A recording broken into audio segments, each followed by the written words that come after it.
viongozi wote itifaki mzingatiwa. Mimi naendeleza shukrani. Mengi yamezungumzwa, lakini kata Uligorogwe kwa kipindi cha miaka 5 ni kata imepata miradi mingi sana.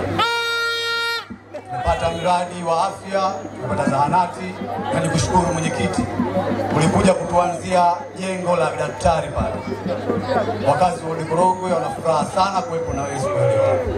Lakini vile vile tumepata shule mpya, tumepata madarasa ya kutosha, tumefungua barabara na tumepata miradi mingi ya umeme.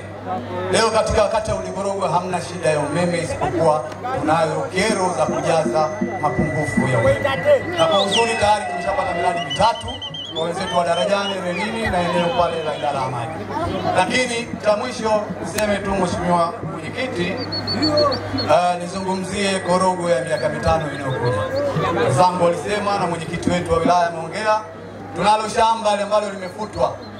Ni shamba lile tunaenda kupata viwanja karibia 3000.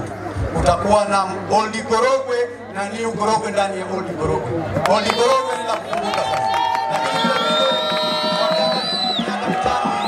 kwenye bajeti ya mwaka huu 2026 tumepata barabara ya lami kipande cha 320 ambacho thamani yake ni milioni 320.